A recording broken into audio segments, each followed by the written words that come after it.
Hello, नमस्कार। आज आप सबका बुक रीडर्स एसोसिएशन में फिर से स्वागत है। आज हम जिस बुक की बात करेंगे वो बॉब प्रॉक्टर ने लिखी थी, यू वर बॉर्न रिच। बहुत ही फैंटास्टिक बुक है, जरूर पढ़िएगा। लेकिन पढ़ने से पहले ये जान लेते हैं इसमें है क्या क्या। चलिए, इसमें 10 चैप्टर हैं। जिस चैप्टर के हर 10 चैप्टर में 10 मैसेजेस दिए हुए हैं कि कैसे हम ये समझें कि एक बंदा सच में अमीर पैदा होता है, बट वो अमीर जिंदगी क्यों नहीं जी पाता। बड़ी अजीब सी चीज है। हर बंदा अमीर पैदा होता है, बट वो अपनी जिंदगी अमीरों वाली नहीं जी पाता। ये कैसे पता चले और कैसे हम उसे करेक्ट कर सकते हैं, ये पूरी बुक उसी बारे में। बहुत ही अच्छी बुक है, शुरू करते हैं। सबसे पहला चैप्टर, मी एंड मनी।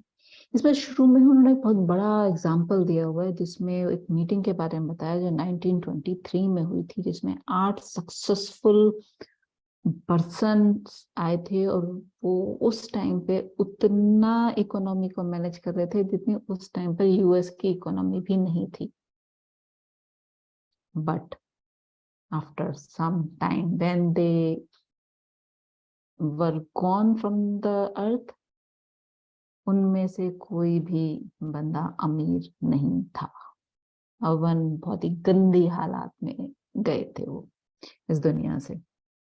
मतलब इसके लिए उन्होंने, बॉब प्रॉक्टर जी ने बोला है, मतलब उन्हें ये तो पता था पैसा कैसे कमाना है, लेकिन उन्हें ये नहीं पता था कि एक रिच लाइफ कैसे जी जाती है। और इसलिए यहीं पे ये इम्पोर्टेंट हो जाता है कि पैसा कमाना तो आना चाहिए, लेकिन अमीर जिंदगी जीनी भी आनी चाहिए, वो भी हमें सीखना होगा। इसके लिए उन्होंने ये भी कहा है कि पैसा बहुत इंपॉर्टेंट है लाइफ के लिए। तो इसलिए प्लीज ऐसा मत सोचें कि नहीं पैसे की क्या जरूरत है। पैसा बहुत जरूरी है, क्योंकि जहाँ पैसे की जरूरत होती है वहाँ कोई और चीज उसका रिप्लेसमेंट नहीं होती। तो मेक श्योर कि आप अच्छा पैसा कमाएं, बट पैसा कमा कर पैसा आपके लिए काम करे। हमें इस स्थिति में जानना है, ना कि हम पैसे के लिए काम कर रहे हों। और पैसा कभी भी एक जगह नहीं रुकता और ना ही रोकना चाहिए। इसके लिए उन्होंने एक एग्जाम्पल भी दिया है कि वो रोज ऑफिस से आके अपने कप में कॉइन्स डालते रहते थे। जब वो कप भर जाता था तो अपने बेटे को या फिर किसी अपने कजन को वो दे देते थे कि अब ये तुम्हारा पैसा है, तुम चाहे जैसे यूज करो। तो वो जब तक कप भरता था तो वो इकोनॉमी एक जगह रुक जाती थी, वो पैसा रुक जाता था। लेकिन जैसे ही वो किसी और के पास जाता था वो सर्कुलेशन में आ जाता था। जैसे कोई गया, उसने गोल्फ खरीदा, गोल्फ खरीदने वाले ने जिसके पास गया उसने उससे आगे का सामान लिया, और जिसने आगे का सामान लिया उसने उससे आगे का पेमेंट किया। मतलब money has to be in circulation. और इसके लिए हमें प्रॉस्पेरिटी कॉन्शियस को जगाना होगा अपना। उसके लिए उन्होंने बोला है कि आपको अपने आप को ये देखना, महसूस करना, अपने दिमाग की आंखों से स्पष्ट तौर पे देखना शुरू करना होगा कि आपके पास उतना पैसा है जितना आपको चाहिए। और डरना छोड़ना होगा। नेवर एवर वरी अबाउट पैसा आ रहा है या नहीं आएगा। पैसा आ गया तो मैं क्या करूंगा, मैं कैसे संभालूंगा उसे, नहीं, ये आपका काम नहीं है। और कुछ भी आप सीखें तो अंडरस्टैंडिंग वर्सेस मेमोराइजिंग, इस पे हमेशा ध्यान रखें। क्योंकि आमतौर पे लोग बुक पढ़ते हैं, चीजें सीखते हैं, वीडियोस देखते हैं, क्लिप्स देखते हैं, वो याद कर लेते हैं उनकी चीजें। याद करना इज नॉट इम्पॉर्टेंट, समझना और अप्लाई करना is much more important. Next chapter में उन्होंने बताया हाउ मच इज इनफ। ठीक है, हमें समझ में आ गया कि पैसा हमें चाहिए और हमें अमीरों की जिंदगी जीनी चाहिए, लेकिन उसके लिए पैसा कितना चाहिए। तो उसके लिए आप कैलकुलेशन करिए। कैलकुलेशन कैसे करिए कि आपको जैसी लाइफस्टाइल चाहिए उस लाइफस्टाइल के लिए आपका कितना खर्चा होगा। आज कैसे जी रहे हैं ये नहीं, जैसा आप जीना चाहते हैं उसके लिए आपको कितना पैसा चाहिए। और उसके लिए ये one of the best exercise है जो आपको ये बता सकती है कि आपको कितना पैसा चाहिए। आप लिखिए, आराम से बैठिए और एक काम और करिए। आप ये बताइए, ये लिखिए कि आप फोन का बिल कितनी फ्रिक्वेंटली पे करते हैं आप? गाड़ी का पेमेंट गाड़ी के लिए कितने फ्रिक्वेंटली पे करते हैं? रेंट कितनी फ्रिक्वेंटली पे करते हैं? ग्रोसरी कितनी फ्रिक्वेंटली पे करते हैं? और अपने आप को कितने फ्रिक्वेंटली पे करते हैं? And here the secret lies. जो 5 to 3% सक्सेसफुल रिच लाइफ वाले लोग हैं ना, वो अपने आप को सबसे पहले पे करते हैं। तो आप सबको, हम सबको सबसे पहले अपने आप को पे करना चाहिए। जो भी हम कमाएं उसका 10% सबसे पहले हमारा होना चाहिए, जो हमारे फाइनेंशियल इंडिपेंडेंस अकाउंट में जाना चाहिए। उसमें से आपके इंश्योरेंस सबसे पहले होंगे, जो भी आपके हेल्थ इंश्योरेंस, लाइफ इंश्योरेंस, जितने भी इंश्योरेंस है वो करिए, और जो भी बचता है उसे आप सेविंग में डालिए। सेविंग में पहले इकट्ठा कीजिए और उसे फिर आगे इन्वेस्टमेंट पे डालिए। और इस अकाउंट में गए पैसे को आप कभी भी किसी भी हालत में टच नहीं करेंगे। ये आपका डिसिप्लिन होगा। दूसरा, डेट रीपेमेंट प्रोग्रेस के लिए हमें क्या करना है? 20% निकालिए, डेट के लिए छोड़ दीजिए, और उसी से धीरे धीरे धीरे धीरे अपना डेट क्लियर करिए। ना तो 20% से ज्यादा रखिए, क्योंकि आपकी रोजमर्रा की जिंदगी हिल जाएगी, और ना ही 20% से कम करिए, वरना डेट आपको परेशान कर देगा। आमतौर पे 3 तरह की कैटेगरी उन्होंने बताई है दुनिया में होती हैं। एक होते हैं जो डेट लेके जिंदगी काट रहे हैं, एक होते हैं बस कमा रहे हैं, खा रहे हैं, बस बराबर हो रहा है, तीसरे होते हैं सरप्लस वाले। और सबको ऐसा लगता है कि जैसे ही हमारी इनकम बढ़ेगी तो हम अपनी कैटेगरी को चेंज कर लेंगे, जबकि ऐसा नहीं होता। जैसे ही कमाई बढ़ती है खर्चे बढ़ जाते हैं, और कैटेगरी या तो वही रहती है या इन्फ्लेशन और नीचे ले जाता है। Third, the image maker.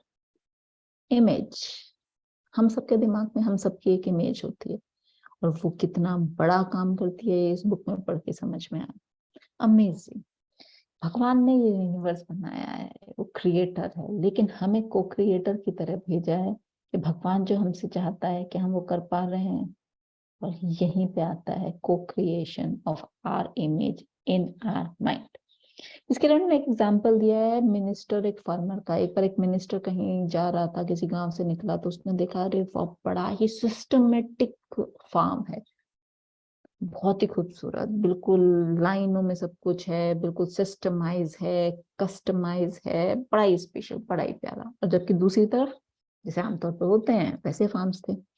तो उसने उसे फार्मर से बोला अरे यार यू आर वेरी लक्की, तो बहुत अच्छे से किया है। तो फार्मर ने कहा नहीं, आपको ये तब देखना चाहिए था जब ये जमीन मुझे मिली थी, तब किस हालात में थी। मतलब उसने दिमाग में अपने उस फार्म की जो इमेज बनाई थी, उसने उसे उस तरह से बिल्ड किया था। और यही इमेज के लिए उन्होंने एक एग्जांपल दिया है कि जब हम कुर्सी, इमेज कुछ भी यूज करते हैं, सबसे पहले किसी ने इसके बारे में अपने दिमाग में सोचा हो। जब उसने अपने दिमाग में सोचा तो उसने उस पर काम किया, और आज की डेट में वो रियलिटी है, मेटेरियलिस्टिक इन हैंड है हमारे हाथ में। ऐसे ही उन्होंने एक वो गोल्फर है नहीं थे गोल्फर जैक निकलॉस के बारे में बात की कि मैंने आज तक एक भी बॉल ऐसी नहीं खेली जिसे मैंने पहले अपने दिमाग की पिक्चर में ये ना देख लिया हो कि कहाँ जा रही है। इसीलिए पर्सनल प्रॉस्पेरिटी पे ध्यान देना चाहिए। पर्सनल प्रॉस्पेरिटी मतलब उन्होंने बोला है कि बुद्ध, कोपरनिकस, जितने भी लोग थे वो भी ऐसे ही थे जैसे हम हैं, लेकिन उन्होंने अपनी कुछ ऐसी चीजों को यूज करना सीख लिया था जो हमें नहीं, हम यूज नहीं कर पा रहे हैं, ऑल्दो वो हमारे पास है। तो सबसे पहले जस्ट बिल्ड द इमेज, अपने आप को धनवान की तरह देखना सीखे अपने दिमाग की स्क्रीन पे, और फिर देखिए क्या होता है। और परसिस्टेंस से काम करिए, कि परसिस्टेंस के लिए उन्होंने बोला परसिस्टेंस एक अलग अर्थ है या अलग रूप है आपका किसी चीज में फेथ होने का। अगर आप किसी चीज पे परसिस्टेंटली काम कर रहे हैं, अगर आपका उसमें फेथ है, और आपकी मेंटल इमेज पिक्चर जब चेंज करते हो, वो आपको मटेरियलिस्टिक वर्ल्ड में कुछ भी दिला सकती है, कुछ भी। नेक्स्ट उन्होंने go and let God, something wonderful is happening, potential is everywhere always. मतलब हमेशा हमेशा पोटेंशियल हम सबके पास है, हमारे आसपास हमेशा सब कुछ हो रहा है। उसके लिए उन्होंने क्लैरेंस स्मिथसन्स की स्टोरी भी सुनाई है कि उन्होंने देखा कि एक विश्वास जो एक बंदा काम करता है ना, जितना उसे विश्वास होता है अपने चीज में, बाकियों को तब तक नहीं हो पाता उस चीज में विश्वास, जब तक कि वो हो नहीं जाती। और ये वो विश्वास जो दूसरों को नहीं दिख रहा, उसमें अपने आप को विश्वास करना ही उसके वो दिलवा पाता है जो उसने सोचा होता है। इसलिए जब भी टाइम टफ हो तो ये ध्यान रखना है, tough time never last but tough people do. मतलब समय कठिन है, आता जाता रहेगा, अच्छा है वो भी आता जाता रहेगा, लेकिन हमें अपनी जो चीजें संभाल के रखनी है, जो हमें मेंटल इमेज संभाल के रखनी है, वो टफ टाइम में भी उतनी ही सुंदर और खूबसूरत होनी चाहिए, और अच्छे टाइम में भी उतनी सुंदर और खूबसूरत होनी चाहिए। अपने आप को मेंटली ट्रीट करना सीखे, और अगर नहीं समझ में आए तो मेंटली ट्रीटमेंट लीजिए। वो मेंटली ट्रीटमेंट है, कुछ नहीं है, जो अफर्मेशन है, जो मेंटल इमेज आपने बनाई हुई है, वो बोल के अपने आप को सुनाइए, अपने आप को बार बार सुनाइए, बोल के, शीशे के सामने खड़े होके। और कभी भी किसी भी चीज को अपने दिमाग से ही सिर्फ करने की कोशिश मत करिए। कई बार आप करने की कोशिश करते हैं, वह वैसे नहीं हो रहा होता, किसी और तरह से होना चाहता है वो। तो अपने स्पिरिट को, अपनी गट फीलिंग को, अपने दिल को इतना सुनना सीखिए, समझना सीखिए, क्योंकि वो चीज एग्जैक्टली आपके कहने से नहीं होगी, आपके ही स्ट्रेटेजी से नहीं होगी, शायद कहीं थोड़ी बहुत मूवमेंट्स की जरूरत हो सकती है। नेक्स्ट उन्होंने बताया है कि एक्सपेक्ट एन अबंडेंस, मतलब अपार अपार धन, अपार सुख, अपार ऐश्वर्य, अपार संपत्ति के लिए एक्सपेक्टेशन रखे। क्यों? उसके लिए उन्होंने क्वेश्चन पूछा है, आप अपनी इनकम बढ़ाने के लिए क्या कर रहे हैं? अगर उसका आंसर आपका ये पता नहीं, देखता हूँ क्या है, तो मतलब सोचना शुरू करिए, और इस बुक को अभी तक जितना पढ़ा है उसे दोबारा पढ़िए। क्योंकि एक घर में जब एक इलेक्ट्रिसिटी का कनेक्शन होता है, तो सब जगह सेम वाट की इलेक्ट्रिसिटी आ रही होती है, लेकिन कहीं 15 वाट के बल्ब की रोशनी होती है, और कहीं 100 वाट के बल्ब की रोशनी होती है। गलती इलेक्ट्रिसिटी की नहीं है, पोटेंशियल बल्ब का है, कितनी लाइट देगा। ऐसे ही यूनिवर्स में कमी नहीं है, हम कितना ले पा रहे हैं, यूज कर पा रहे हैं, हमारा पोटेंशियल है, तो अपना पोटेंशियल बढ़ाइए। डिजायर, एक्सपेक्टेशन, हम आमतौर पे डिजायर की बहुत बात करते हैं, मुझे ये डिजायर है, लेकिन डिजायर और एक्सपेक्टेशन दोनों साथ साथ चलते हैं। अगर उनमें से एक चीज साथ नहीं है, मतलब एक्सपेक्टेशन नहीं है, सिर्फ डिजायर है, तो इसके लिए उन्होंने बताया कि विशफुल थॉट है। अगर आप इस डिजायर को रियलिटी में कन्वर्ट करना चाहते हैं, तो आपको इसे कपल करना पड़ेगा एक्सपेक्टेशन में। क्यों? क्योंकि डिजायर मूव कराता है आपको अपने गोल की तरफ, और एक्सपेक्टेशन ड्रीम को मूव कराता है आपकी तरफ, तो दोनों बहुत जरूरी हैं। क्यों? क्योंकि एज ए मैन थिंकeth, मतलब जो आप सोचते हो आप वही बनते हो। और इसके लिए उन्होंने बहुत सारी स्टोरीज, बहुत सारी एग्जाम्पल्स भी देके बताए हुए हैं। Next is the law of vibration and attraction. Vibration, पूरी दुनिया स्थिर है लेकिन फिर भी गतिमान है। मतलब हमारा शरीर हमें दिखता है बिल्कुल स्टेबल स्टिल, लेकिन नहीं, वो तो वाइब्रेटिंग मोड में है। ऐसे ही पूरा ब्रह्मांड वाइब्रेशंस पे है, अपनी अपनी फ्रीक्वेंसीज में। इसीलिए हमारा दिमाग अगर उस फ्रीक्वेंसी के साथ कैच कर ले, जिसे हम डिजायर करना चाहते हैं, जिसे हम एक्सपेक्टेशन जिसके लिए हमने की हुई है, तो हमारी जिंदगी में आना तभी से शुरू कर देता है। इसके लिए उन्होंने ये समझाया भी है कि अपने दिमाग को मैग्नेट की तरह यूज करना शुरू करो। जैसे अगर हम एक बीज को किसी जमीन में बोते हैं, तो वो ना अपनी वाइब्रेशन से जो अपने काम की चीजें होती हैं वो अपनी तरफ खींचता है, और एक बड़ा पेड़ बन सकता है। ऐसे ही हमारे दिमाग में बोया हुआ एक आइडिया अपने वाइब्रेशंस से अपने काम की चीजें ढूंढ के एक विशाल चीज बन सकता है। तो अपने दिमाग को, अपनी चीजों को मैग्नेट की तरह यूज करना सीखिए। Next, the risk taker. जो भी सक्सेसफुल लोग हैं वो सारे रिस्क टेकर हुए हैं। आप बचपन में देखिए, बच्चा कभी नहीं डरता, कहीं से भी कूद जाए, कुछ भी कर लेगा, लेकिन इसी के साथ उन्होंने बताया कि इररिस्पॉन्सिबल नहीं होना है। जैसे फॉर एग्जांपल उन्होंने बताया कि कुछ फ्रेंड्स गए हैं और डाइविंग कर रहे हैं, तो एक बंदा है, उसे सब सारे फ्रेंड्स बोल रहे हैं चल डाइव करते हैं, डाइव करते हैं, डाइव करते हैं, डाइव करते हैं, और वो कूद जाता है, जबकि उसने आज तक ट्रेनिंग नहीं ली है। It is irresponsible.